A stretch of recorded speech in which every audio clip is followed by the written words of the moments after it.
Hi dears, అందరికీ నమస్కారం. Happy Christmas. So Mahabharatam లాంటి ఒక అద్భుతమైన కావ్యానికి ద్రోణాచార్యుడు ఎంత ఇంపార్టెంటో, అంటే కౌరవులకి పాండవులకి విద్యను నేర్పించిన గురువు ఎంత ఇంపార్టెంటో, మన టాలీవుడ్లో ఇప్పుడు టాలీవుడ్ నుంచి ఇండియన్ సినిమాని రూల్ చేస్తున్న యాక్టర్స్కి కోచింగ్ ఇచ్చిన గురువు మనతో పాటు ఉన్నారు. సో ఈయన్ని టాలీవుడ్ ద్రోణాచార్య అని పిలవచ్చు. సో ఆయనతో పాటు డ్రింకర్ సాయి మూవీ హీరో కూడా ఉన్నారు. ఈయనే ఇప్పుడు upcoming most emerging actor in TFI. ఈయన కూడా ఆయన శిష్యుడే. సో వీళ్ళతో ఒక చిన్న conversation about drinker Sai and lot of things. నమస్కారం సార్. ఎలా ఉన్నారు sir? Good, thank you. So hi. So it's privilege to talking to you sir. Welcome. So ఎందుకంటే టాలీవుడ్ నుంచి ఎంతమంది అయితే స్టార్ హీరోలు ఉన్నారో, ఇప్పుడు బాక్స్ ఆఫీస్ని షేక్ చేస్తున్నారో అండ్ పాలిటిక్స్ని కూడా బ్రేక్ చేస్తున్నారో, కొత్త కొత్త వాళ్ళు మీరు చాలామందిని తీసుకొస్తున్నారు. ఇండియన్ సినిమాని రూల్ చేస్తున్నారు సార్ మీ దగ్గర నుంచి వస్తున్న వాళ్ళు. ప్రభాస్ గారు కానివ్వండి, పవన్ కళ్యాణ్ గారు కానివ్వండి, అండ్ ఇప్పుడు యాక్టర్ ధర్మ. సో ఎలా ఉంది సార్ మీ జర్నీలో ఇంతమంది వజ్రాలని మట్టిలోంచి ఎతికి తీసుకొని వచ్చినట్టు మాకు అనిపించింది. సో మీకు ఎలా అనిపిస్తుంది? I'm very happy. ఎందుకంటే ఇక్కడి నుంచి వెళ్ళిన వాళ్ళందరూ కూడా ఒక గ్రేట్ పొజిషన్స్ ఆక్యుపై చేస్తున్నారు. ఇప్పటివరకు నా కెరీర్ మొత్తంలో ఒక 275 మంది యాక్టర్లు అయ్యారు. 275 మంది. అందులో కేవలం హీరోలు ఒక 154 హీరోలు అయ్యారు. ఓరి నాయన. ఇప్పుడు చాలామంది అవుతారు. అంటే నా ఓపెనింగ్ బ్యాట్స్మెన్లు అందరూ చాలా టాపర్స్ అన్నమాట. వాళ్ళ పేర్లు నేను చెప్పనక్కర్లేదు ప్రత్యేకంగా. ప్రభాస్ గారు, పవన్ కళ్యాణ్ గారు, మహేష్ బాబు గారు, ఇంకా చాలామంది ఉన్నారు. మన మన రవితేజ, మన శర్వానంద్, ఇలాగ చెప్పుకుంటూ పోతే నేను పేరు చెప్తే చెప్పలేని వాళ్ళు, పేర్లు చెప్పకపోతే వాళ్ళు బాగా. సింపుల్గా ఒక మాటలో చెప్పాలంటే మీ దగ్గర నుంచి బయటకు వచ్చిన హీరోలు నెలకు ఒక సినిమా రిలీజ్ అవుతుంది సార్. నెలకి కాదు, అంటే 2 వీక్స్కి ఒక హీరో బయటకు వస్తున్నాడండి. సో ఇంతమంది హీరోల్ని మీరు ప్రొడ్యూస్ చేశారు. సో అదే మీరు తయారు చేసి బయటకు పంపించారు. అండ్ అదే కోవలో మన యాక్టర్ ధర్మాన్ని కూడా తీసుకొచ్చారు. సో ఇక్కడ ఇంట్రెస్టింగ్ పాయింట్ ఏంటంటే, ప్రభాస్ గారు ఇప్పుడు ఆయన రేంజ్ గ్రాఫ్ అలా వెళ్ళిపోయింది. మొన్న సోషల్ మీడియాలో బాగా వైరల్ అయింది. ఆయన మీకు ఒక బర్త్డే గిఫ్ట్ ప్రజెంట్ చేస్తే మొత్తం అమ్మా ఏం అదృష్టవంతుడురా అని జనాలు అనుకుంటున్నారు. కానీ వాళ్ళకి తెలీదు ప్రభాస్ గారు నేను అదృష్టవంతుడిని మీ దగ్గర వర్క్ చేసుకున్నాను అనుకుంటున్నారని. సో ఎలా అనిపించింది సార్? ఇట్స్ గ్రేట్ ఫీలింగ్ అండి. అది నేను దాన్ని మాటల్లోని వర్ణించలేను. ప్రభాస్ నాకు ఎంతో వర్దీ గిఫ్ట్ ఇవ్వడం, ఇదంతా నా బర్త్డే ఆయన ఇంట్లో సెలబ్రేట్ చేయడం, ఆ సెలబ్రేషన్స్కి యువి క్రియేషన్స్ వాళ్ళు వీళ్ళందరూ రావడం, ప్రభాస్ గారు బ్రదర్ ఉండడం, ఇదంతా కూడా ఎప్పటికీ మర్చిపోలేని ఒక గొప్ప అనుభూతి. అలాంటి ప్రభాస్ని అభిమానించే మన ధర్మ మహేష్, అతని ఇన్స్పిరేషన్తో ఈయన ఇండస్ట్రీకి వచ్చారు. ఎవరు? మన ప్రభాస్ ఇన్స్పిరేషన్తో ఈయన ఈ ఇండస్ట్రీకి వచ్చారు. సో ఇలాంటి ఆయన ఇన్స్పిరేషన్తో వచ్చినటువంటి ఈ ధర్మ మహేష్ అంటే నాకు ఇటీవల కాలంలో చాలామంది హీరోలు వస్తున్నారు, ఇంట్రడ్యూస్ అవుతున్నారు. బట్ ఈ డ్రింకర్ సాయి మూవీలో ఈయన ఇంట్రడ్యూస్ అవ్వడం, నాకేమో బసవరాజ్ శ్రీనివాస్ గారు నాకు ఫోన్ చేశారు. ఫోన్ చేసి, సత్యానంద్ గారు మేము ఒక ఫిల్మ్ అనుకుంటున్నామండి, ఆ ఫిల్మ్లోని మాకు అద్భుతమైనటువంటి ఒక హీరో కావాలి అని అడిగారు. నన్ను అడిగారు. అడిగితే నేను చెప్పాను, ఓకే అండి, నేను చాలా మంచి హీరోని మీకు ఇస్తాను అని చెప్పాను. ఇస్తే మరి ఎవరిని ఇస్తారు అని అడిగారు ఆయన. ఎవరు? బసవరాజ్ శ్రీనివాస్ గారు అడిగారు, ప్రొడ్యూసర్ గారు. అంటే నేను చెప్పాను, ఈ ఈ అబ్బాయిని తీసుకోండి, మహా అద్భుతమైనటువంటి, అంటే నా నెక్స్ట్ నా ఫేవరెట్ హీరో మన ధర్మ మహేష్ అని చెప్పాను. అంత ఫేవరెటా అని అడిగారు ఎవరు, శ్రీనివాస్ గారు. ఓకే. అవునండి, అతను అచీవ్ చేస్తారండి, because is very good dancer, very good actor, performer sir. Very good performer. ఎన్ని క్వాలిటీస్ ఒక యాక్టర్కి ఉండాలో అన్ని క్వాలిటీస్ ఉన్నటువంటి ఒక గొప్ప హీరో అండి అతను పెట్టేసుకోండి సార్ అన్నాను. అతను ఇంకేం మాట్లాడలా శ్రీనివాస్ గారు. ఓకే. ఓకే అండి అనేసారు అంతే. అతను సెకండ్ ఆప్షన్కి వెళ్ళాల. అర్థమైందండి. ఇస్మాయిల్ షేక్ గారు, మన బసవరాజు లహరిధర్, వీళ్ళందరూ ప్రొడ్యూసర్స్, కిరణ్ తిరుమల శెట్టి గారు డైరెక్టర్. ఎప్పుడైతే ఈయన ఫొటోస్ వెళ్ళాయో అందరూ ఏకగ్రీవంగా ఓకే అన్నారు. అది అదృష్టమే కదా. యునానిమస్గా ఓకే చేశారు. ఆ అదృష్టం మన ధర్మ మహేష్కి ఆ అదృష్టం వరించడం, అది నా అదృష్టం. బికాజ్ నాకు బాగా అత్యంత సన్నిహితుడు, నా శ్రేయోభిలాషి, నాకు కావలసినటువంటి, నా జీవితాంతం నాకు కావలసినటువంటి వ్యక్తి ప్రభాస్ అండి. అంటే నన్ను అంత బాగా చూసుకుంటాను ఇప్పటికీ సార్. ఇప్పటికీ. ఓకే. ఎప్పటికీ కాదు, ఎప్పటికీ చూసుకునే వ్యక్తి. అలాగని మిగతా వాళ్ళు చూసుకోరని కాదు, బట్ ఇతను స్పెషల్. ఎవరు? ప్రభాస్. ఇతను మేమిద్దరం మాట్లాడుకున్నప్పుడు ఇతను చూసి, బాగున్నారండి అబ్బాయి, నేను చూశాను, చక్కగా ఉన్నారండి, అతను ఎందుకో క్లిక్ అవుతారు అని నాకు అనిపిస్తూ ఉందండి అనేసి అన్నారు. ఈ కిరణ్ తిరుమల శెట్టి గారు కథ కూడా చాలా మంచి కథ, యూత్కి చాలా దగ్గరగా ఉంటుంది, అద్భుతంగా ఉన్నటువంటి కథ. నా మిత్రులు మార్తాండ్ కె వెంకటేష్ గారు ఎడిటరు, ఆయన దీని మీద చాలా శ్రద్ధ వహించారు. నాకు మిత్రులు చంద్రబోస్ గారు, నాకు బాగా కావలసినటువంటి ఆస్కార్ అవార్డ్ విన్నర్. అతను అన్ని పాటలు రాయడం, మన వసంత్ గారు మ్యూజిక్ డైరెక్టర్గా, ఇలాగా అందరూ మంచి టీం సెట్ అయింది. ఆ భగవంతుడు మరి ఏం చేస్తాడో తెలియదు సార్. మీ దగ్గర నుంచి వచ్చిందంటే ఆ ప్రోడక్ట్కి ఎంత లెవెల్లో బ్రాండింగ్ వస్తుందో ఫ్యూచర్లో అర్థమవుతుంది సార్. ట్రైలరు, టీజరు, సాంగ్స్, మీరన్నట్టు ఆయన పెర్ఫార్మెన్స్ చూసినాక ఒక చిన్న డౌట్ సార్, ఆయనకి అడగాలి అది. సో ధర్మ బ్రో, యాక్చువల్లీ మీకు యాక్టింగ్ చేయాలని ఎప్పుడు అనిపించింది, ఎందుకు అనిపించింది, ఈయన దగ్గరికి ఎలా అప్రోచ్ అయ్యారు, సత్యానంద్ గారి దగ్గరికి ఎలా అప్రోచ్ అయ్యారు? యాక్చువల్గా నేను చిన్నప్పటి నుంచి డ్యాన్స్ యాక్టింగ్ అంటే నాకు అంత తెలీదు, నాటకాలు అవి వేసేవాళ్ళు. దాని తర్వాత మధ్యలో మా ఫాదరు యాక్టింగ్ అయ్యి నీకు సెట్ అవ్వద్దు అని చెప్పారు. సరే అయిపోయింది. దాని తర్వాత మళ్ళీ పెద్ద అయ్యాక వేరే పనులు చేస్తా కానీ మనసు ఇట్లాగేది బాగా. కొంచెం ప్రభాస్ అన్న బాగా ఇష్టం, ఆయన మూవీస్ చూసేవాడిని, ఆయన ఇమిటేట్ చేస్తూ ఉండేవాడిని. ఇంటికి వచ్చి అవన్నీ జరుగుతుంది. మళ్ళీ అడిగా, మళ్ళీ సేమ్ ఆన్సర్, చదువువని అన్నారు. చదువు అయిపోయాక మళ్ళీ అక్కడికి వెళ్తే నువ్వు కష్టపడద్దు, చాలా కష్టం అదంతా, ఇబ్బంది పడతావు, ఇక్కడ ఉండు, నేను కష్టపడ్డా కానీ నువ్వెందుకు మళ్ళీ కష్టపడతావు, నువ్వు హ్యాపీగా ఇక్కడే ఉండు అని ఊళ్ళోనే ఉండమన్నారు. నా వల్ల ఏమో అవ్వట్లా.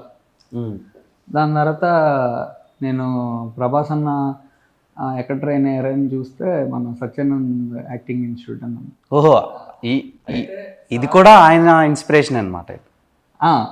ఆయన జాయిన్ అయ్యారని మీరు జాయిన్ అయ్యారు. ఎప్పుడు గురువులు చెప్పుకోరు, ఏమి కనపడరు, బ్యాక్ ఎండ్ అంతా ఈ స్టూడెంట్సే కనపడతారు. గురువులు ఇన్డెప్త్ మనం ఎదిగితే కానీ మనకు తెలియదు అసలు ఎవరు వెనకాల ఉంది. ఎప్పుడు వెనకాల ఉన్నవాళ్ళు గొప్పవాళ్ళు, ముందు కనిపించేవాళ్ళు కంటే. అయితే సార్ది అయితే కొంచెం కాంటాక్ట్ పట్టుకోవడానికి అక్కడే మా కజిన్ స్వప్న గారు అని ఆవిడని అడిగితే తెలిసిన వాళ్ళ ద్వారా నెంబర్ ఇచ్చారు. నేను సార్కి కాల్ చేశాను, సార్ దగ్గరికి వచ్చాను. సార్ పనికొచ్చేలాగా ఉన్నావు, కష్టపడి నేర్చుకో, పనికొచ్చేలా అవుతావు, డెఫినెట్గా హీరో అవుతావు అని చెప్పానండి. ట్రైనింగ్ మొహమాట పడుతున్నారు కానీ ట్రైనింగ్ మధ్య 100% హీరో అవుతారండి. మీరు బాగా కష్టపడండి, నా దగ్గర ఉండండి, నేర్చుకోండి అని అన్నాను. అవునా? తపస్సులా చేయమన్నారు. సార్ ఎలాంటి స్టూడెంట్ సార్ ధర్మ గారు?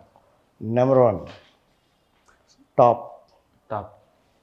నేను నేను రాసిస్తానండి. Will be in another position ఫ్యూచర్లో.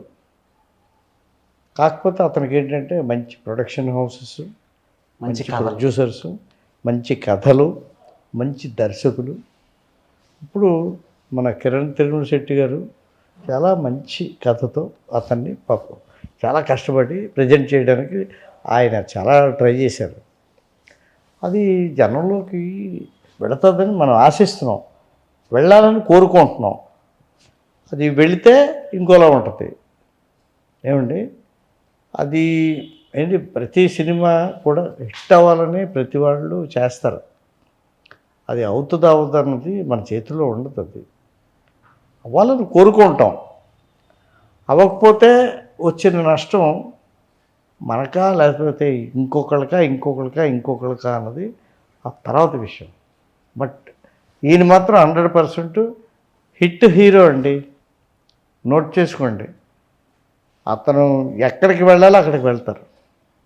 సార్ ఇంకోటి ధర్మ గారి ఆన్ స్క్రీన్ ప్రెజెన్స్లో అండ్ మీ దగ్గర ట్రైన్ అయినప్పుడు ఎలా ఉంటుండే, ఆ డిఫరెన్స్ మీకు ఏమైనా తెలిసిందా? అంటే ఆన్ స్క్రీన్లో మీ దగ్గర యాక్టింగ్ యాక్చువల్గా నేను మొత్తం కంప్లీట్ చేయలే.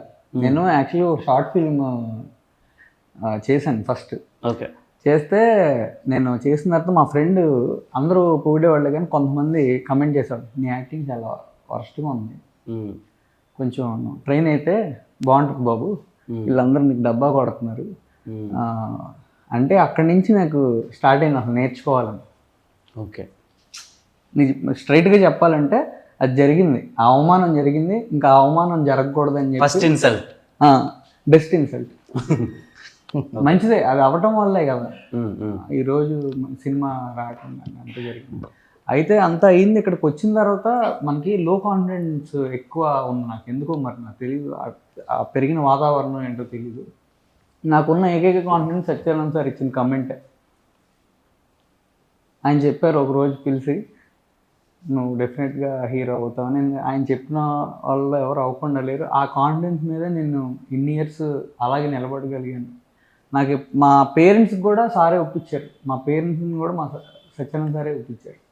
ఆయన నన్ను ఇష్టపడుతున్నానేది నా ఫస్ట్ బ్లెస్సింగ్ అండ్ నా ఫస్ట్ కాన్ఫిడెన్స్. అదే నాకు బిగ్గెస్ట్ బ్యాక్ బోన్ లాగా ఈరోజు వరకు ఉంది. ప్రభాస్ గారిది ఈశ్వర్ సినిమాలో అవి కొన్ని బేర్ బాడీ షార్ట్స్ ఉంటాయి, అది ఎలా ఉందో ఈ షార్ట్ నాకు అలా అనిపించింది. కొంచెం బియర్డ్ పెరిగింది అంతే బ్రో. అన్నతో కంపారిజన్ కామెడీ అయిపోతాం బ్రో. కంపేర్ నేను చేయటం లేదు, అంటే స్టార్ట్ స్టేజ్లో కట్అవుట్ పక్కన మన బిస్కెట్. Agreed bro. కానీ నాకేం కాన్ఫిడెంట్ అంటే సత్యానంద్ గారు ఇద్దరికి గురువు ఒకళ్ళే. ఇప్పుడు ఏకలవ్యుడికి అర్జునుడికి ఇద్దరికి గురువు ద్రోణాచార్యుడే కదా. అంటే ఏకలవ్యుడు ఇండైరెక్ట్గా నేర్చుకున్నాడు, ద్రోణాచార్యుడు అర్జునుడి దగ్గర నుంచి డైరెక్ట్గా నేర్చుకున్నారు. డైరెక్ట్గా సో సార్ థింగ్ ఏంటంటే ఈయన ఆన్ స్క్రీన్ ప్రెజెన్స్కి మీ దగ్గర యాక్టింగ్ చేసినప్పటికీ ఏం చేంజెస్ సార్ మీరు అబ్జర్వ్ చేశారు బాగా? అతను వచ్చినప్పుడు ఎలా ఉన్నారు, నేర్చుకున్న తర్వాత ఎలా ఉన్నారు, ఒక ఫిలిం చేసిన తర్వాత ఎలా ఉన్నారు, ఇప్పుడు ఈ డ్రింకర్ సాయి చేసిన తర్వాత ఎలా ఉన్నారు, అంతా ఒకటేనండి.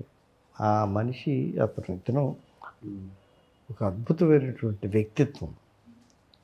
ఎప్పుడు కూడా అండి ఒకళ్ళ అభివృద్ధిలోకి రావాలి అని అంటే మనం ఏం చూడాలంటే నాట్ ఓన్లీ టాలెంట్, అతనికి ఉండేటువంటి మంచి మనసు, అతనికి ఉండేటువంటి కమిట్మెంట్, సొసైటీ పట్ల అతనికి ఉండేటువంటి రెస్పెక్ట్, పెద్దవాళ్ళని అతను గౌరవించేటువంటి పద్ధతి ఏమండి, వృత్తి పట్ల ఉండేటువంటి అంకిత భావం, ఇవన్నీ కూడా ఇలాంటి వాళ్ళకి హెల్ప్ అవుతాయి. అవన్నీ ఈక్వలీ గుడ్ అండి ఇతనిలోనే. ఈక్వలీ కాదు, ఇంకా మోర్ దెన్ గుడ్. ఆయన ఫస్ట్ నేను ఇలా యాక్టింగ్ నేర్చుకుందాం అనుకుంటున్నాను అని చెప్పి మీకు అడిగారు కదా సార్, అప్పుడు ఆయనలో ప్యాషన్ చూసి వెంటనే మీరు అగ్రీ అయిపోయారా, లేదంటే టైం తీసుకున్నారు? టైం ఎందుకు తీసుకుంటాను, టైం తీసుకున్నాను. అతను చూడగానే ఏంటి, అతనిలో ఉండే లోపం ఏంటి, మంచి విగ్రహం, మంచి హెయిర్ స్టైల్, మంచి హైట్, మంచి డాన్సర్ అని ఆయన కొన్ని వీడియోలు చూపించారు. నేను చూశాను సార్ కాలేజ్లో. కాలేజీలో చాలా మంచి డాన్స్ పర్ఫార్మెన్సెస్ ఇచ్చినటువంటివి ఏవో కొన్ని వీడియోస్ చూపించడం జరిగింది. ఇంకా అన్నీ చూసిన తర్వాత ఎవరు కాదంటారండి. మన దగ్గర ఉండేటువంటి సైన్స్, ఇక్కడ సైన్స్ నేర్పిస్తాను నేను ఒక 400 టాపిక్స్ థియరీ చెప్తాను. First okay. 400 టాపిక్స్ అండి. 400 టాపిక్స్ థియరీ ముందు వీళ్ళకి బోధపరుస్తాను. ఆ తర్వాత లెర్నింగ్ ప్రాక్టికల్స్ తీసుకొని వస్తాను. ఆ లెర్నింగ్ ప్రాక్టికల్స్ అన్నీ అయిపోయిన తర్వాత అప్పుడు కెమెరా ప్రాక్టికల్స్ దగ్గర తీసుకొని వస్తాను. ఊరికనే నా దగ్గర వచ్చేస్తే అయిపోరండి. నా దగ్గరికి వచ్చి దాని మీద ఒక ప్రాణం పెట్టి, దాన్ని అభిమానించి, దాన్ని ప్రేమించి, కోర్సుని ఒక కమిట్మెంట్ అనే దానికి ఒక వాల్యూ ఇచ్చి వీళ్ళు ఎవరైతే నేర్చుకుంటారు, చాలామంది వస్తారు. కొంతమంది దాని మీద అటెన్షన్స్ ఉండవు. అదే తల్లిదండ్రుల నుంచి ఒక 4 నెలలు 3.5 నెలలు దూరంగా ఉన్నాం, హ్యాపీగా బయట ఎంజాయ్ చేయొచ్చు అనే వాళ్ళు ఈ మధ్యకాలంలో ఎక్కువైపోయారు. యాక్చువల్గా సార్ అలాంటి వాళ్ళు ఉంటే చాలా డిస్టర్బ్ అయిపోతారు. ఓకే. చాలా హెవీగా డిస్టర్బ్ అవుతారు. అంటే మా బ్యాచ్ జరిగేప్పుడు మాకు తెలియదు, మా సీనియర్లకి తెలిసాము. మా బ్యాచ్ అయిపోయాక నేను అప్పుడప్పుడు సార్ దగ్గర రావడం జరిగింది. అప్పుడు సార్ విడిగా ఇంట్లో ఉన్నప్పుడు కలిసేవాడిని, అక్కడికి రమ్మనేవాళ్ళు. ఏం సార్ అంటే డిస్టర్బ్ అయిపోయేవాళ్ళు. దేనికంటే వాళ్ళు కష్టపడి ఇంత ఫీజు మనం చాలా ఈక్వల్గా చెప్తామండి అందరికీ. అవును సార్. నేర్చుకునేవాడికి శ్రద్ధ లేకపోతే ఏ గురువు ఏం చేయగలడు చెప్పండి. ఏ గురువు అయినా నేర్చుకునేవాడికి శ్రద్ధ లేకపోతే అతన్ని ఇదేమైనా ఒక బర్డ్కో లేకపోతే ఒక పెట్టుకో దేనికో అలాగ కుక్కి తినిపించే కోర్స్ కాదు కదా, మైండ్కి సంబంధించింది. Acting is a mind game. ఆ మైండ్ గేమ్ ఆడాలంటే జాగ్రత్తగా అవతల స్టూడెంట్ అర్థం చేసుకొని ఆ మైండ్ గేమ్లోకి వెళ్ళాలి, కాన్సన్ట్రేట్ చేయాలి, ఏమంటే ఇన్వాల్వ్ అవ్వాలి. దాన్ని మనం చెప్పే విధానం అంతటిని బాగా డైజెస్ట్ చేసుకోవాలి. అన్ని క్వాలిటీసు దీన్ని నమ్మరండి. పేరున కాదు, మొత్తం right from my beginning students, top heroes Mahesh Babu గారు, పవన్ కళ్యాణ్, మహేష్ బాబు, ప్రభాస్, రవితేజ, శర్వానంద్, ఇలా చెప్పుకుంటూ వెళ్తే సాయి ధరమ్ తేజ్, మన వరుణ్ తేజ్, కళ్యాణ్ దేవ్, ఆది పినిశెట్టి, ఇలాగా ప్రతి వాళ్ళునండి. మీరు అంటే నేను చాలామంది పేర్లు చెప్పకపోతే మరి బాబు నన్ను క్షమించండి, నేను చెప్పలేకపోతున్నాను. నేను పెద్దోడిని కదా. బట్ ఇంతమంది అయితే వచ్చి అచీవ్ చేశారు. ఇప్పుడు మన ఆది పినిశెట్టి ఉన్నారండి, రవిరాజా పినిశెట్టి గారు. ఆ అబ్బాయి కొన్ని సినిమాల్లో యాక్ట్ చేసి ఎంత మంచి పేరు వచ్చిందండి అతనికి. వచ్చిందా లేదా? నేషనల్ అవార్డ్ పెర్ఫార్మర్ సార్ ఆయన. ఎంత మంచి పెర్ఫార్మర్ అండి. అంటే మరి ఏంటవుద్దంటే కొంతమందికి కొన్ని సందర్భాల్లో వాళ్ళకి మనం ఎక్స్పెక్ట్ చేసే అవకాశాలు రావు. బట్ నేనైతే ఈయన పరంగా నేను చాలా ఎక్స్పెక్ట్ చేస్తున్నాను. నా నెక్స్ట్ జనరేషన్ హీరో మా ధర్మ మహేష్. ఇంతకంటే ఎలివేషన్ నాకు తెలిసి మీ లైఫ్లో దొరకదేమో. అండ్ డ్రింకర్ సాయి అనే సినిమా ఆయన కెరీర్కి ఎంతవరకు ఉపయోగపడుతుంది? అండ్ సోషల్ మీడియాలో చాలా బాగా వైరల్ అవుతుంది సార్ ఈ పాటలు, ట్రైలర్, టీజర్ అండ్ మన డైలాగ్స్. ఈ డైలాగ్స్కి బాగా మెచ్చుకుంటున్నారు, అంటే కరెక్ట్గా స్పాంటేనియస్గా చెప్తున్నాడు అని. సో దానికి మీ దగ్గర ఆయన ఎంతవరకు కష్టపడ్డారు, మీరు ఎలా ట్రైన్ చేశారు? నేను ఆ క్యారెక్టర్ గురించి మాత్రమే ట్రైన్ చేసినటువంటి గురువుని కాదు. ఏ క్యారెక్టర్ అయినా, ఎలాంటి క్యారెక్టర్ అయినా. దీంతో పాటు ఈ ఫిలింలో చాలామంది హరీష్ అని తను కూడా మనం పేరునే చెప్పలేము. అంత అంత గొప్ప యాక్టర్లు వీళ్ళందరూ. సార్ మమ్మల్ని వాటర్లా చేస్తారు. ట్రాన్స్పరెంట్. డైరెక్టర్ రకరకాల గ్లాసులు ఉంటాయి, అలా పోస్తే మలుచుకునేలా మమ్మల్ని తయారు చేస్తారు. అండ్ నాకు మెమరీ అయితే టెక్నిక్స్ చెప్తారు సార్ మెమరీకి. కానీ నాకు డైలాగ్ మెమరీ అంతకుముందు అయితే నాకు అసలు ఎలా గుర్తుపెట్టుకోవాలని ఉండేది, నాకు తెలియదు కదా.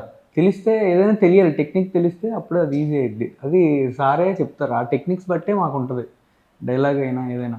వాయిస్ మాడ్యులేషన్ అయితే కొంచెం సార్ని ఇబ్బంది పెట్టా. Dialogue modulation, dialogue modulation dubbing అప్పుడు కూడా సార్ కాల్ చేసేవాడిని, యాక్టింగ్ అప్పుడు కాల్ చేసేవాడిని. పాపం సార్ రెస్పాండ్ అయ్యేవాళ్ళు. ఎప్పుడు ఇబ్బంది పెట్టానో నాకు తెలీదు. మోనోలాగ్స్ అని ఉంటాయి మూవీలో, అంటే సింగిల్ టేక్స్లో లాంగ్ షాట్స్లో మనం కంటిన్యూగా పెర్ఫామ్ చేయాల్సి వస్తుంది. డైలాగ్స్ మర్చిపోకూడదు, యాక్షన్ మోడ్ గుర్తుపెట్టుకోవాలి, అక్కడ షార్ట్ డివిజన్ వాళ్ళకి కరెక్ట్గా వచ్చేటట్టు చేయాలి. సో ఇలాంటి సీన్స్కి మీరు ఎలా జాగ్రత్త పడ్డారు? అంటే నేను ఈ మూవీలో విన్నాను ఒక 10 to 12 minutes షార్ట్ ఒకటి ఉందని చెప్పి, ఎలా పెర్ఫామ్ చేశారు, ఎన్ని టేకులు చేశారు? నేను ఒకటి చెప్పనా బ్రో, కరెక్ట్గా కాన్సన్ట్రేట్ చేసి సార్ చెప్పేది కరెక్ట్గా వింటే ఫస్ట్ ఆఫ్ ఆల్ మేము టెన్షన్ పడటం కష్టపడటం ఏం ఉండదు. జస్ట్ ఆ క్యారెక్టర్లోకి ఇన్వాల్వ్ అయ్యాక ఆటోమేటిక్గా అవి వచ్చేస్తాయి. కాన్సన్ట్రేట్ చేయాల్సింది ట్రైనింగ్ పీరియడ్లో, అక్కడ కూడా చేయాలి, కాకపోతే ఈజీ అయిపోద్ది అసలు. అంటే నాకైతే అలా అనిపించింది. ట్రైనింగ్ పీరియడ్లో కూడా వెరీ లెంగ్దీ మోనోలాగ్స్ ఉంటాయండి. ఆ మోనోలాగ్స్ వల్లే వీళ్ళు ఓపెన్ అవుతారు. అది తర్వాత ఈ సినిమాలోని 11 నిమిషాలు షార్ట్ ఉంది, లేకపోతే ఇంకోటి ఉంది, 11 కాదండి. వీళ్ళు ఎంత బాగా అంటే మంచి స్టూడెంట్స్, మన మహేష్ లాంటి మంచి స్టూడెంట్స్ అయితే 20 నిమిషాల షార్ట్ని కూడా అద్భుతంగా యాక్ట్ చేసి చూపించగలరు. సార్ మీరు అలా చెప్పగానే సార్ సినిమా మీద బజ్ అలా పెరుగుతుంది మాకు. పెరగాలి, ఎందుకంటే మంచి ఆర్టిస్టు బ్రతకాలి. మంచి ఆర్టిస్ట్కి ఒక ఎంకరేజ్మెంట్ ఉండాలి, మంచి ఆర్టిస్టుకి ఒక బూస్టప్ ఉండాలి. మంచి ఆర్టిస్ట్ అన్నవాడు సినిమా అద్భుతంగా ఆడాలి, ఆడితే అతని భవిష్యత్తు చాలా బాగుంటుంది. నేను అలా చెప్పకండి సార్ కాదు, అలా చెప్పాలి. నేను అతను ఆర్టిస్ట్గా మళ్ళీ మళ్ళీ మళ్ళీ మళ్ళీ బ్రతికేంత గొప్ప ఆర్టిస్ట్ ఆ అబ్బాయి. సార్ లైవ్లో ఒక ఆర్టిస్ట్ని పక్కన పెట్టుకొని మీ కెరీర్ మొత్తంలో ఇప్పటి వరకు ఎవరి గురించి అలా చెప్పలేదు సార్. నేను అందుకనే అలా అనాల్సి వచ్చింది. ఎందుకంటే ప్రీవియస్గా నేను లాస్ట్ 12 years నుంచి మీ వీడియోస్, అంటే డిజిటల్ పెరిగినప్పటి నుంచి మీ వీడియోస్ కానివ్వండి, మీ బయోగ్రఫీ అండ్ మీ ఫిల్మోగ్రఫీ, మీ స్టూడెంట్స్ కోసం ఇవన్నీ చూస్తూ పెరిగాను సార్. సో ఇంత లైఫ్ స్పాన్లో, ఇంత ఫిలిం కెరీర్లో మీరు ఒక స్టూడెంట్ గురించి ఇలా ఎప్పుడు చెప్పలేదు. సో ఇలా చెప్పడానికి రీజన్స్ వెనక చాలా ఉండుంటాయి ఇప్పటి వరకు మీరు చెప్పినవి. అండ్ కొత్తగా వస్తున్న ఆస్పైరింగ్ యాక్టర్లకి మీరు ఇచ్చే సజెషన్ ఏంటి సార్? అంటే అప్పుడంటే రీల్స్ అని క్యాన్స్ అని ఉండే, ఇప్పుడు డిజిటలైజ్డ్ అయిపోయింది. సో ఇప్పుడు కొత్తగా వస్తుండే వాళ్ళకి, ధర్మగారు లాగా వస్తుండే వాళ్ళకి మీరు ఇచ్చే సజెషన్స్ ఏంటి? ధర్మ లాంటి స్టూడెంట్స్ మనకి చాలామంది రారు, కొద్దిమంది వస్తారు. ఎందుకు కొద్దిమంది అంటున్నానంటే, మనకు జాయిన్ అవుతారు ఒక్కో బ్యాచ్ 10 మంది, 12 మంది, 13 మంది, 14 మంది అలా ఉంటారు. ఓకే, బట్ ఒక సీరియస్నెస్తో, కమిట్మెంట్తో, ఒక కాన్సన్ట్రేషన్తో, ఒక ఇన్వాల్వ్మెంట్తో, ఏమండి ఒక గోల్తో వచ్చేవాళ్ళు బహు తక్కువ మంది ఉంటారు. ఊరికే వచ్చి నేర్చుకుందాం అని ఒక నథింగ్ బట్ గేమ్ అనుకొని వచ్చేవాళ్ళు ఉంటారు. వై డోంట్ వై ట్రై అనుకునే వాళ్ళు ఉంటారు. మనం కూడా ట్రై చేద్దాం అనుకునేవాళ్ళు ఉంటారు. అలా కాదు, మనం అచీవ్ చేయాలి, మనం గెలవాలి, మనం గెలిచి తీరుతాం, ఇదేంటో దీని అంత చూద్దాం అనుకునేవాళ్ళు ఉంటారు. ఆ కేటగిరీ ఇతను. సో పవన్ కళ్యాణ్ గారు, ప్రభాస్ గారు, మహేష్ బాబు గారి దగ్గర నుంచి ధర్మ మహేష్ గారి వరకు మీరు ట్రైనప్ చేశారు. సో ఇంతమంది యాక్టర్లో till now who is your best actor from your institute? అలా మనం కేటగిరైజ్ చేయలేము. సార్ ఎందుకంటే అది పలానా వాళ్ళు గ్రేట్ అని అనలేము. Everybody was great, everybody is great. ఒక్కొక్కరిది ఒక్కొక్క క్యాడర్ అండి, ఒక్కొక్కరు ఒక్కొక్క ఒక్కొక్క జోనర్లో great. Pawan Kalyan great, Mahesh Babu great, Prabhas great, ఇతను గ్రేట్, అతను గ్రేట్ అని అంటే ఎవరు అందుకోలేని ఎత్తికి ఎవరు ఎదిగారన్నది మీకు తెలిసి నేను చెప్పనక్కర్లేదు. అవునా? అవును సార్. ఎవరు అందుకోలేకపోయారు, అతను అందుకున్నాను. అవునా? ఇంటర్నేషనల్ స్టార్ సార్ ఇప్పుడు. ఇప్పుడు అలాగని చెప్పేసి ఇంకో సినిమాలో ఇంకోళ్ళు అవుతారు, అలాగని ఇంకో సినిమాలో ఇంకోళ్ళు అవుతారు. అవునా? Time will decide. బట్ ఆ టైం డిసైడ్ చేస్తుంది. బట్ ఓన్లీ థింగ్ ఏంటంటే ఒక ప్రభాస్ అనే ఒక వ్యక్తి మిగతా వాళ్ళందరికీ ఒక ఇన్స్పిరేషన్. ఎవరైతే ఆ ఇన్స్పిరేషన్ ఇస్తున్నటువంటి యాక్టర్ని ఆదర్శంగా తీసుకొని నేను ఇండస్ట్రీకి రావాలి అనుకునే వ్యక్తి మహేష్. ఓకే, ఈ ధర్మ మహేష్ అతన్ని ఫాలో అవుతూ అతన్ని ఇన్స్పిరేషన్గా తీసుకుని వచ్చారు. అతని బ్లెస్సింగ్స్ దొరికాయి. నాకైతే నమ్మకం ఉంది ధర్మ మహేష్ డెఫినెట్గా ఒక మంచి హీరో అవుతారు అనేసి. అతనికి అదృష్టం కలిసి వచ్చింది. ఎవరి నుంచి? మన నరేంద్ర గారు ఉన్నారు.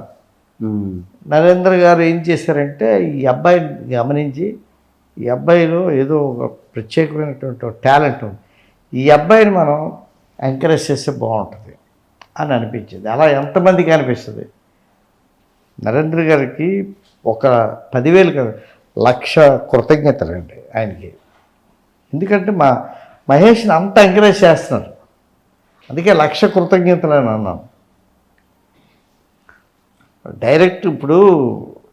డైరెక్ట్గా నేను వెళ్ళి చెప్పి మా ప్రభాస్తో మాట్లాడి, బాబు మీరు ఇతన్ని ఎంకరేజ్ చేయాలంటే నో అనే ప్రసక్తి ఉండదు, ఆయన వచ్చి మాట్లాడేస్తారు. కానీ మధ్యలో వాళ్ళు కనిపించాలి. మన ప్రభాస్ గారు వాళ్ళ బావగారు నరేంద్ర గారు అంటే ఆయన కనిపించాలి. ఏమని? ఈజ్ ఎలిజిబుల్ ఫర్ దట్ అని అనిపిస్తే బాగుంటుంది. ఆయనకి అనిపించబట్టి ఆయన బ్యాక్ ఎండ్లో ఉండి అలాగే మొత్తం అతన్ని సపోర్ట్ చేస్తూ అది ముందుకు నడిపిస్తున్నారు. ఇప్పుడు సాధారణంగా ఇతనికి సపోజ్ టాలెంట్ లేదనుకోండి, ఎవరికి? ధర్మ మహేష్కి. నరేంద్ర గారు ఆ పని చేయగలరా? మీరు చెప్పండి. Impossible sir, impossible. ఎందుకంటే ఒక సినిమా రెడీ అయ్యి బయటికి రావాలంటే కొన్ని క్రోర్స్ ఆఫ్ మనీ ఇన్వెస్ట్ చేయాల్సి వస్తుంది. సో అది చాలా కష్టం. డైరెక్టర్ గారు కిరణ్ తిరుమల శెట్టి గారు మంచి కథ చెప్పారు, ప్రొడ్యూసర్స్ నమ్మారు. ఎస్పెషలీ మార్తాండ్ కే వెంకటేష్ గారు దీని మీద ఒక స్పెషల్ అటెన్షన్ పే చేశారు. దీని మీద ఈ ప్రాజెక్ట్ మీదేమో ఒక కనీ విని ఎరగని అటెన్షను మా నరేంద్ర గారు పే చేశారు. దీని ప్రమోషన్స్ కానీ, దీని తలకా ఇది కానీ, మొత్తం రిలీజ్ ఇదంతా కూడా ఆయన ఎంతో ప్రాణం పెట్టి చేస్తున్నటువంటి ఫిల్మ్. ఎందుకు పెడతారు చెప్పండి? ఆ ఫిల్మ్లో సత్తా ఉండబట్టే కదా పెడుతున్నారు. అంతే సార్. ఆ ఫిల్మ్ డెఫినెట్గా హిట్ అవుతుందనే ఒక నమ్మకం నరేంద్ర గారికి ఉండబట్టే కదండి ఇదంతా చేస్తున్నారు. అవును, లేకపోతే చేస్తారా చెప్పండి? ఇంపాసిబుల్. అది. సో ధర్మ బ్రో, నార్మల్గా మనకి ఒక ఆలోచన వచ్చేటప్పటి నుంచి, యాక్టర్కి నేను యాక్టర్ అవ్వాలనే ఆలోచన వచ్చేటప్పటి నుంచి థియేటర్లో సినిమా రిలీజ్ అయ్యేటప్పటి వరకు ఒక చాలా పెద్ద స్ట్రెచ్ ఉంటుంది. అంటే చాలా జర్నీ ఉంటుంది అన్న, స్ట్రగ్లింగ్ ఉంటుంది. సో ఫైనల్గా మీ డే వచ్చింది 27th డిసెంబర్. సో ఎలా ఫీల్ అవుతున్నారు? అండ్ డెబ్యూ ఫిలింగా డ్రింకర్స్ అనే ఒక మూవీ మీకు ఎలా అనిపిస్తుంది? ఇది మీ కెరీర్కి మీకు ఎలా ఉపయోగపడుతుంది? దీనికి ముందు ఒక మూవీ చేశాను, సింధూరం అని. ఇది సెకండ్ మూవీ. బ్రో ఎలా అనిపిస్తుంది? హ్యాపీగా అనిపిస్తుంది బ్రో. ఓకే. అండ్ నాకు చిన్నప్పుడు మాతృదేవ భవ, పితృదేవ భవ, గురుదేవ భవ కూడా అంత ఇంపార్టెన్స్ ఉంటుందా అని అనుకునేవాడిని. అది నాకు సార్ని కలిసాకే అనిపించింది. అంటే సార్ మీరు పక్కన ఉన్నారు, నేను చెప్తున్నాను కాదు సార్, నాకు సార్ని కలిసాకే అనిపించింది బ్రో. సొంత కొడుకులాగా నన్నే కాదు, ఇప్పుడు ఆయన చెప్పిన పేర్లు అందరినీ ఆయన సొంత కొడుకుల్లాగా ఫీల్ అవుతారు. అది ఎవరికి తెలీదు, నాకు అనిపించింది, నాకు తెలుసు. రాఘవన్న సారాళ్ళ అబ్బాయి ఎంతో మా అందరిని వాళ్ళ అబ్బాయితో ఈక్వల్గా చూస్తారు. అందుకే గురుదేవ భవ అన్నారు. అది అసలు అందరూ ఉంటారో లేదో నాకు తెలియదు, కానీ సార్ మాత్రం ఉన్నారు అందరికీ ఫాదర్ లాగా. ఇంకోటి ఏంటంటే బాబు, మనం ఎంత మాట్లాడుకున్నా is very great, is very great, is very great అని నేను అంటాను. మీరు నన్నేమో మీరు గ్రేట్ అంటారు. మీ శిష్యుడు కాబట్టి ఇతను గ్రేట్ ఇతను. ఇవన్నీ కాదు, సినిమా ఆడాలి, ఆడియన్స్ ఆడియన్స్ వాళ్ళకి నచ్చాలి. వాళ్ళకి నచ్చాలి. నచ్చుతుందా? 100% నచ్చింది. నేను సినిమా చూశాను. అయితే మీకు చాలా స్టఫ్ లాగాలి సార్. నేను ఇప్పుడు urgent sorry for that. Stuff అంటే ఇన్ఫర్మేషన్ తీసుకోవాలి మీ దగ్గర నుంచి. సినిమాలో ఏ పర్టికులర్ పార్ట్కి జనాలు బాగా ఏళ్ళు గోళ్ళు చేస్తారు, అండ్ మీరు పవన్ కళ్యాణ్ గారిని కూడా ట్రైన్ చేశారు. ఇప్పుడు సొసైటీలో ఏం జరుగుతుందో, ఒక లవర్స్ మధ్య ఏం జరుగుతూ ఉందో, ఏమండి ఎలాంటి ఫ్రస్ట్రేషన్స్ ఉంటాయో ఇవన్నీ మనం పేపర్లో చదువుతాం, న్యూస్లో చూస్తాం కదా, డ్రింకర్ స్థాయిలో విజువల్గా చూస్తాం. ఓకే సార్, ఈ సినిమా టీజర్ రిలీజ్ అయ్యేటప్పుడు కొన్ని బోల్డ్ సీన్లు ఉన్నాయని చాలా కాంట్రవర్సీ జరిగింది. సో దాని మీద మీ అభిప్రాయం ఏంటి? రెండోది మీ ఫీల్ ఏంటి? దానివల్ల తన కెరీర్కి ఎలాంటి ప్రాబ్లం అయినా? ఏది ఉండదు. అలాంటి ఇప్పుడు కొన్ని సినిమాలు ఉంటాయండి, యానిమల్ సినిమా ఉంది. ఎందుకంటే మాట్లాడుకున్నాం అంత బాగా యానిమల్ సినిమాలు. అర్జున్ రెడ్డి లాంటి సినిమా గురించి ఎందుకు అలా మాట్లాడుకున్నాం కదా, ఆ బోల్డ్నెస్ ఉండబట్టినా. అలాంటి బోల్డ్నెస్ డ్రింకర్ సైడ్లో ఉంది. అంతకన్నా ఇంకేం కావాలి మనకి? రెండోది బ్రాండ్ ఆఫ్ బ్యాడ్ బాయ్స్ అని పెట్టారు కింద caption. So drinker Sai brand of bad boys అని. ఈయన బయట చూస్తే గుడ్ బాయ్లో ఉన్నాడు, లోపల చూస్తే అపరిచితుడిలా బిహేవ్ చేశారనమాట. అంటే బయట ఆయన ఉండే పద్ధతికి లోపల ఆయన పెర్ఫామ్ చేసే దీనికి చాలా తేడా ఉంది. సో దాని మీద మీ ఒపీనియన్ ఏంటి? And brand of bad boys అని ఉంది కదా, క్యారెక్టర్ ఈజ్ ఒరిజినల్.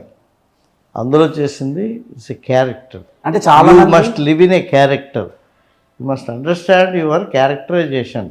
అలాగే సార్, ఇప్పుడు బయట ఆడియన్స్ అందరూ అవి చూసే ఇన్స్పైర్ అయ్యి పుష్ప చూసి గంధం చెక్కలు తీసుకెళ్ళడం, తర్వాత ఇంకో సినిమా చూసి మందు తాగడం, ఇంకో సినిమా చూసి హీరో సిగరెట్ చేసాడు కదని స్మోక్ చేయడం. సో ఇలా తయారవుతున్నారు ఇన్స్పిరేషన్గా తీసుకొని. క్లైమాక్స్ ఏంటి నాకు తెలియదు సార్, మీరు చూశారు కదా, మీరే మనకు చెప్పకూడదు. మా కోసం కొంచెం వద్దొద్దు. చూడబోతూ రుచి ఎందుకు అని అంటాం, తినబోతూ రుచి ఎందుకు అని అంటాం, అవునా? అందులో చాలా మోరల్ కూడా ఉంది ఈ కథలో. అంటే ఒక హృదయంతో ప్రేమించే మనిషి తాలూకా భావాలు ఎలా ఉంటాయి, అతను నువ్వే కావాలని కోరుకున్నప్పుడు అతను ఆలోచన విధానాలు ఎలాగ ఉంటాయి, అది కాదు అని ఆ అమ్మాయి అంటున్నప్పుడు ఎలా బర్స్ట్ అవుతాడు, ఎలా ఆ ఫీల్డ్లో నుంచి ఎలా అవుట్ అవుతారు, దానికోసం ఎంత క్రూషియల్ స్టేజెస్లోని ఎలాగ బోల్డ్గా రియాక్ట్ అవుతారు, ఇవన్నీ ఇందులో ఉన్నాయండి.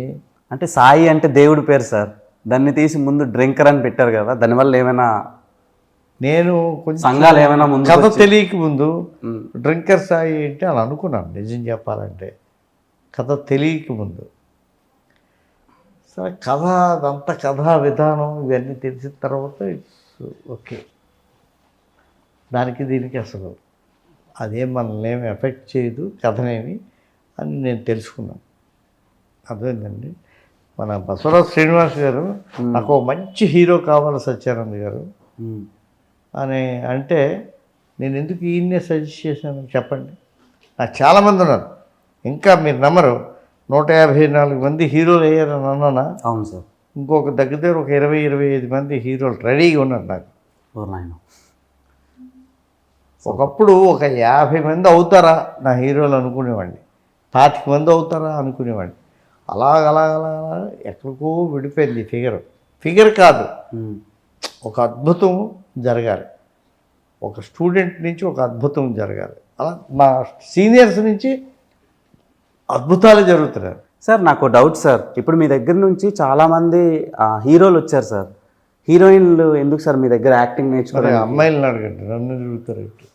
అంటే అలాగా సార్, అంటే వాళ్ళు బై బర్తే యాక్టర్స్ అని నేర్పించలేదా? లేదంటే లేదంటే మన అమ్మాయిలు తెలుగు వాళ్ళలోని ఏంటవుతుందంటే, నేను తెలుగులోని టీచ్ చేస్తాను. ఓకే, తెలుగు వాళ్ళలోని ఎందుకో ఒక ఇన్సెక్యూర్డ్గా ఉంటారు. ఓకే, ఇండస్ట్రీ పట్ల ఇదేదో ప్రమాదకరమైంది అన్న ఒక ఇది ఉంటుంది. ఈరోజే ఉదయం ఒక అమ్మాయి వచ్చింది, వైజాగ్ అమ్మాయి, శ్రీలీలలాగా ఉంది, సంజన అనే అమ్మాయి. ఓకే. సేమ్ 5'7" ఉంది హైట్, ఒక 17 ఏళ్ళు. అలాంటి వాళ్ళు మనకి, నేను ఎంత ఎగ్జాంపుల్ చెప్పాను మీకు, అలాంటి వాళ్ళు సాధారణంగా రారు. వాళ్ళు ఎప్పుడో నాకు నెక్స్ట్ బ్యాచ్ మేలో స్టార్ట్ అవుతుంది. ఆ మే టైంకి అమ్మాయి ఈ మధ్యలోని ఎవరు డిస్టర్బ్ చేసి ఏం చేస్తారో, ఎక్కడి నుంచి ఎక్కడికి తీసిపోతారో మనకు తెలియదు. ఓకే. ఎందుకంటే అది హీరోయిన్ మెటీరియల్. అంటే అందాన్ని కాపాడుకోవడం కష్టమని మీరు అమ్మాయిలకి ట్రైన్ చేయరు, అంతేనా సార్? అందాన్ని కాపాడుకోవడం, వాళ్ళని కాపాడుకోవడం, ఆ తర్వాత తల్లిదండ్రులు ఆ పిల్లల్ని కాపాడడం, ఇవన్నీ ఇందులో పార్ట్ ఆఫ్ ది ఇది అనమాట. అలాంటి వాళ్ళు ఎంతమంది వస్తారు? చాలా ఈనాటి వరకు రాలేదు. డిఫరెంట్గా అవుతారు అనుకున్న వాళ్ళు చేశారు, 3-4 సినిమాలు చేశారు. నా 13 మంది 14 మంది హీరోయిన్లు నా దగ్గర ట్రైన్ అయిన వాళ్ళు గొప్ప సినిమాల్లో చేయలేకపోయారు. టీవీ సీరియల్స్లోని చాలా గొప్పగా వెలిగారు. ఐశ్వర్య అనే ఒక అమ్మాయి, వీళ్ళందరూ చాలా చాలా మంచి మంచి ఆఫర్స్ వచ్చి బాగా ప్రూవ్ చేసుకున్నారు. సార్ ఇంకోటి, మీ దగ్గర ఫస్ట్ నుంచి యాక్ట్ చేసే కొంతమంది యాక్టర్ల పేర్లు చెప్తా, వాళ్ళల్లో ఒక్కొక్క క్వాలిటీ మన ధర్మ గారిలో ఏమున్నాయో చెప్తారా? ఫర్ సపోజ్ మహేష్ బాబు గారి దగ్గర నుంచి ఏ క్వాలిటీ తీసుకుంటే ఈయన కెరీర్కి హెల్ప్ అవుతుంది? ఏమంటే కృషితో నాస్తి దుర్భిక్షం అన్నాడు. ఎప్పుడూ కృషినే నమ్ముకోవాలి. Hard work. I believe hard work. I believe hard work. అది ఈయనలో ఉంది. ఆయన అభివృద్ధిలోకి వస్తారు, చూస్తూ ఉండండి. మళ్ళీ మీరు నేను ఇంకొక సినిమా సందర్భంలోని మాట్లాడుకుంటాం. ఏమో మనిద్దరిని కూడా మాట్లాడలేనంత స్టేజ్కి ఇతను ఎదుగుతారేమో, ఎవరు తెలుసు. మీరు ఈయన కాదు ఎవరు ఇంకొకళ్ళు మాట్లాడాలి అనుకునే స్టేజ్కి ఈయన వెళ్తారేమో. వెళ్ళాలి సార్, మేనిఫెస్టింగ్ అయితే ఆల్రెడీ ఒక ట్రాక్ రికార్డ్ ఉంది కాబట్టి అందులో ఈయన పేరు కూడా. ట్రాక్ రికార్డ్, ఈ విల్ బి ద విన్నర్ అండి. నోట్ దిస్ పాయింట్, నోట్ చేసుకోండి. ధర్మ Mahesh will be the winner, అంతే. విన్నర్ అవ్వాలి, అవుతారు. ఐ ఛాలెంజ్, నోట్ చేసుకోండి, ఐ ఛాలెంజ్. ఏమీ తక్కువ లేదంటే అన్ని యాజ్ అన్ యాక్టర్ అన్ని క్వాలిఫికేషన్స్ ఉన్నటువంటి నటుడు. మీరు రాసుకోండి, మీరు ఏకంగా ఛాలెంజ్ అనేసారండి అని ఇవాళ అంటారు. మీరు చాలా నమ్మకం ఏంటండి మీ మీద మీకు అని అంటారు. చాలా అదే సార్, నేను షాక్ అవుతున్నాను. ఇప్పటివరకు మీరు ఏ యాక్టర్ని పక్కా మనోడు ఇదవుతాడు అని చెప్పలేదు, for the first time. So ఏం జరుగుద్దో విల్ సీ. సో 27th డిసెంబర్న డ్రింకర్ సాయ్ అనే మూవీ థియేటర్లో మనందరి ముందుకు వస్తుంది, మనల్ని ఎంటర్టైన్ చేయడానికి. సో చూసి ఎంజాయ్ చేయండి. మోర్ ఓవర్ ధర్మ బ్రోస్ ఎఫర్ట్ అంతా పెట్టారు ఆ సినిమా మీద. సో మీ మాటల్లో ఆడియన్స్కి. మనం రెడ్డి అని చెప్పిన సినిమాకి రారు, టీజర్ ట్రైలర్ సాంగ్స్ అన్నీ చూసి వాళ్ళని అట్రాక్ట్ చేస్తేనే వస్తారు. సో అవన్నీ నచ్చితే మీరు తప్పకుండా సినిమాకి వచ్చి నన్ను ఆదరించండి. December 27th రిలీజ్ అవుతుంది drinker Sai. Thank you. December 27th మా సచానంద యాక్టింగ్ ఇన్స్టిట్యూట్కి ఒక స్పెషల్. మా నరేంద్ర గారు వెనకాలండి మా వెన్ను తట్టి మా ధర్మ మహేష్ని ఎంకరేజ్ చేయడం, వీటన్నిటికంటే మించి మా ప్రభాస్ ఈయన్ని విష్ చేయడం, డెఫినెట్గా హిట్ కావాలని ఆయన కోరుకోవడం, ఇదంతా ఏంటంటే ఇవన్నీ పాజిటివ్ ఇవన్నమాట అండి. మీకు మధ్యాహ్నం కల్లా రిజల్ట్ వచ్చేస్తుంది. ఉదయం చూసిన వాళ్ళే మాకు దేవుళ్ళు అండి. మార్నింగ్ షో చూసిన వాళ్ళు మాకు దేవుళ్ళు. వాళ్ళు వెళ్ళి బయట వాళ్ళకి చెప్తారు ఏమని, డ్రింకర్ సాయి సినిమా చాలా బాగుంది, మన కొత్త అబ్బాయి ఎవరు ధర్మ మహేష్ చాలా బాగా యాక్ట్ చేశారు, మన కిరణ్ తిరుమల శెట్టి గారు చాలా బాగా డైరెక్ట్ చేశారు, ప్రొడ్యూసర్స్ బసవరాజ్ శ్రీనివాస్ గారు వాళ్ళ టీం చాలా మంచి ఫిలిం ఇచ్చారు, అని చెప్తారు. అది జరిగి తీరాలని మనసా వాచ కర్మణ నేనైతే కోరుకుంటున్నాను. అటుపైన మీ చేతుల్లో ఉంది. Thank you very much. Thanks for giving your precious and valuable time sir. అయ్యో, time to drinker side. So ఈ సినిమా 27th రిలీజ్ అవుతుంది. Go and watch in your nearest theatres. So thank you so much.